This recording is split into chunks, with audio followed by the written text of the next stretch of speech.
उत्सव में एक दायित्व भी आता है कि हम सूरत की ओर चले, जो उचित है वो करें। अपना इसलिए सब कुछ ठीक है ऐसा मानने वालों में हम लोग नहीं। जो नया आता है वो गलत है ऐसा भी मानने वाले हम लोग नहीं। पुराण नित्येव साधु सर्व नचापि काव्यम नवम इति अवधि। जो पुराना है वो सब अच्छा है ऐसा नहीं है, नई कविता है वो पढ़ने लायक नहीं है ऐसा नहीं है। लेकिन आगे क्या कहा है, संता अच्छे लोग परीक्षा से परीक्षा करके फिर स्वीकार कर। दूसरों के कहने पर वैसे के वैसे बात स्वीकारता है उसको मूर्ख कहा गया। मूढ़ पर प्रत्यय नहीं होती। तो हम लोगों ने क्या रासायनिक खेती का खेती की तात्कालिक उपज बढ़ाकर अनाज शनाज बढ़ाकर अन्न को, जल को, भूमि को, वायु को, मनुष्यों के शरीर को विषयुक्त बनाने वाले तंत्र का लंबा अनुभव हम ले चुके। उसके नुकसान हमारे साक्षात है और उससे भी लंबा अनुभव जो हमारे विस्मृति में चला गया वो हमारे अपने तंत्र का। तो उन्होंने पहले तो हमारी व्यवस्थाओं को ध्वस्त किया, हमारे आचार व्यवस्थाओं को उद्ध्वस्त किया। कैसे? एक उदाहरण में बता। पत्थरों से हमारे यहाँ भवन बनते थे पहले, बहुत सारे पुराने मकान पत्थरों के बने हैं और सभी सरकारी भवन यानी राजाओं के भवन, राजाओं के कामदारों के भवन, जहां जनता का कामकाज चलता था, उनके दरबार, उनकी कचहरियां, ये सब पत्थरों से बनती थी। महाराष्ट्र में ऐसे पत्थरों को गढ़कर भवन के लिए उसकी आपूर्ति करने का व्यवसाय करने वाली एक जाति थी। वो पत्थर तोड़ते थे, उनके पास वो कला थी, पत्थर ठीक कैसे तोड़ना, बिल्डिंग बनाने के काम में आए ऐसे कैसे करना, जिस आकार का चाहिए, ये सारा उनका तंत्र बड़े कुशल थे। अंग्रेजों ने एक कानून बना दिया। कानून क्या बनाया? राज्यों का था। तो भारतवर्ष में जो भी नया सरकारी भवन बनेगा उसके लिए इंग्लैंड में पोर्टलैंड नाम की जगह है, वहां पर जो सीमेंट बनता है उसी का उपयोग करना पड़ेगा। अब पत्थरों के भवन तो बड़े लोगों को ही बनते थे, सरकारी भवन ही ज्यादा बनते थे, अच्छे मिलते थे, तो मेंढक मार मारकर नहीं दिया।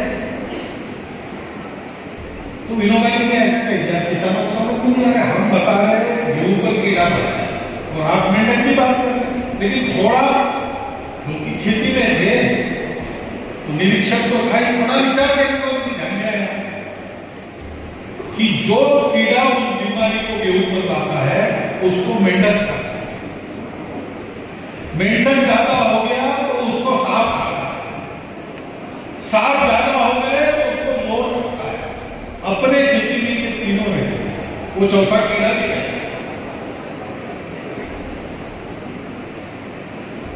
अब ये जो चक्र है, हमारी अपनी खेती अपने तरीके से जब हम करते हैं तब इस चक्र को पहचान कर रखते हैं। और हम जानते हैं कि बीमारियों का भी एक स्थान रहता है जीवन में, कंट्रोल के लिए। तो विशेषता देखिए, सारे रासायनिक पेस्टिसाइड्स हो रहे हैं वो मार देते हैं, समाप्त कर देते हैं। लेकिन समाप्त कर देने से सृष्टि के चक्र में एक गैप तैयार हो जाता है। वो कहां ले जाएगी हमको पता नहीं। वो जो है हमारे लिए संकट है, बीमारी है, लेकिन उसकी भी जीवन चक्र चलने में कुछ भूमिका है। तो हमारे जो देशी दवाइयां हैं, गौ आधारित पेस्टिसाइड्स वगैरह जो है हमारे, वो पूरा मारते नहीं, उसका उपद्रव ना हो ऐसा उसको लिमिट करते हैं। गति से करते हैं, अपने पद्धति से करते हैं। पदार्थ समान रहे तो भी किसके साथ क्या खाना, क्या ज्यादा खाना, क्या साथ में खाना, ये हमारी एक बनी है इतने वर्षों के जीवन के अनुभव से हमारी पद्धति, वो हमारा स्व है, उसके अनुसार हम भोजन करते हैं। उनका स्व बना है, उसके अनुसार वो भोजन करते हैं। स्वतंत्रता का ये भी अर्थ होता है कि हम करेंगे अपने स्वभाव के अनुसार करेंगे। और श्रीमद् भगवद गीता में भगवान ने कहा है, स्वधर्मे निधनम श्रेयः परधर्मो भयावहः। ये धर्म का अर्थ पूजा नहीं है, ये धर्म का अर्थ है अपनी प्रकृति। जैसे हम बने हैं अपने सदियों के अनुभव से, हम बने हैं, हम अपने सदियों के ज्ञान से बने हैं। उसके आधार पर जीवन जीते जीते, जीवन का सामना करते करते हमने एक रास्ता खोजा है। वो हमारे यहाँ की भूमि के लिए, हमारे यहाँ के वायुमंडल के लिए, हमारे ज्ञान को देखते हुए, हमारी परिस्थिति को देखते हुए, हमारी आकांक्षाओं को देखते, मैं जाना हुआ डॉक्टर हूं, मैं पढ़ा हूं, तो हमको सिखाते समय और हमारे प्रोफेसर लोगों को ये कहना पड़ता था कि देखो भारत की गाय दूध वगैरह ज्यादा नहीं देती, उधर की गाय बहुत अच्छी है, वो क्रॉस ब्रीडिंग करता है। लेकिन यहाँ पुराने लोग बैठे होंगे, वो याद करते होंगे 2 पीढ़ी पहले कई जगह दूध को बेचा नहीं जाता था, दूध को दिया जाता था। दूध बेचना पाप माना। दूध और दूध के उत्पाद, दही, मट्ठा, ये मक्खन, ये सारी बातें, घी वगैरह वगैरह, ये दिया जाता था मांगने पर। क्योंकि हमारे यहाँ गाय दूध के लिए नहीं थी, हमारे यहाँ गाय खेती के लिए थी। वो हमारे प्रोफेसर साहब को सिखाते थे, सिखाने के बाद कहते थे कॉपी वगैरह बंद करो साहब, ये जो मैंने बताया परीक्षा में लिखो, लेकिन ध्यान रखना अपने यहाँ गाय दूध की नहीं है, गाय अपने यहाँ खेती के लिए है, गोबर गोमूत्र से बहुत लाभ होते हैं। उनको पता था, पुराने आदमी थे, अनुभव भी था, पुरानी स्मृति भी थी। हम भाग्यवान थे, हमको मिला, सबको नहीं मिला। हम सब लोग भारत के लोग हैं और भारत की स्वतंत्रता का 75वां वर्ष चल रहा है, हम सब जानते हैं। स्वतंत्रता में एक बहुत महत्वपूर्ण है स्व। अपने तंत्र के आधार पर अपना कारोबार चलाना, अपने स्वयं का जीवन चलाना, कारोबार चलाना, इसके लिए किसी की ओर हमको देखना न पड़े, किसी के पास सहायता के लिए जाना न पड़े, ऐसा बनना, ये एक बात है। और दूसरी बात है कि चीजों को करना, लेकिन अपने स्वयं के मन बुद्धि के अनुसार करना, स्वभाव के अनुसार करना। जैसे दुनिया भर के सब मनुष्य भोजन करते हैं,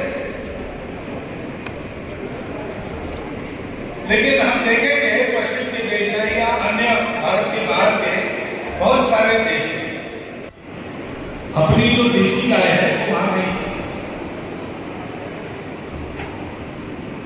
उनकी गाय उस समय, मैं 400 साल पहले की बात कर रहा हूं, बहुत ज्यादा दुधारू गाय नहीं थी। उनकी नस्ल सुधार के लिए भारत से साहिवाल और ग्रेट सिंधी, इनको वो ले गए और उनके साथ क्रॉस ब्रीडिंग करके धीरे धीरे उन्होंने अपनी प्रजातियां विकसित की, दूध वाली, होल्स्टीन, फ्रीजन, जर्सी वगैरह जो सुनते हैं ना, उसके लिए उपयोग हुआ है भारत के ब्रीड्स में। और इसलिए जानवरों के शास्त्र में उन ब्रीड्स को, होल्स्टीन, जर्सी वगैरह ऐसे ब्रीड्स को ब्राह्मण कैटल कहते हैं। जो है वेटरनरियंस वो जानते हैं, उनको ब्राह्मण कैटल कहा जाता है। उनके पास नहीं था, खेती में घोड़े का उपयोग होता था। और इसलिए गाय चाहिए तो क्यों चाहिए? तो दूध देती है, और दूध नहीं देती है तो मांस देती है, मांस खाना है। उनकी रुचि बनती है, उनके परिस्थिति में वो छोड़ रहे, ठीक है। परिवार को कोई एक पवित्र दिन रहता है, किसी का गुरुवार, किसी का मंगलवार, उस दिन नहीं खाते, और बाकी दिनों में नियम से खाते हैं, ऐसा भी नहीं। भारतवर्ष का मुख्य अन्न शाकाहारी अन्न है, भूमि देती है, वो हम खाते हैं। ऐसी स्थिति सब जगह नहीं है, क्योंकि ऐसी जमीन सबके पास नहीं है। तो उनके यहाँ पशु पक्षी मारकर खाना, इसका कोई दूसरा विकल्प उनके पास नहीं। और आज होगा तो भी सदियों से जो आदत बनी है, उसके चलते उनके यहाँ मुख्य अन्न होता है मांस। हमारे यहाँ मांस खाने वाले लोग मांस खाते हैं तो भी चावल या रोटी के साथ खाते हैं, वो साथ खाने की चीज होती है, मुख्य अन्न नहीं होता। मुख्य अन्न हमारे यहाँ रोटी है या भात है, यदि गेहूं है या चावल है, आज के दिन। लेकिन विदेशों में ऐसा नहीं है, उनका मुख्य अन्न मांस होता है, उसके साथ डबल रोटी खाओ। एक शब्द है अंग्रेजी में, स्टेपल फूड। तो चक्र तो चलते रहता है, लेकिन उपद्रव समाप्त। अब ये परंपरा से हमने सीखा, हमारे पास ये ज्ञान है, आज का विज्ञान इस ज्ञान का पूर्ण समर्थन करता है। तो क्यों हम लोग रासायनिक खेती को चिपक जाए? हम इस बात को करें, गौ आधारित खेती करना पड़ेगा, करनी पड़ेगी। उससे बहुत सारी बातें होती हैं। गौ आधारित खेती करने से हमारा किसान स्वनिर्भर था, उसको कहीं किसी सोसाइटी में जाना नहीं पड़ता था, किसी बैंक से लोन नहीं लेना पड़ता था, अपना खाद, अपनी दवाइयाँ, अपने घर के बच्चों के लिए दूध, ये सारा कुछ अपने घर में कर लेता था।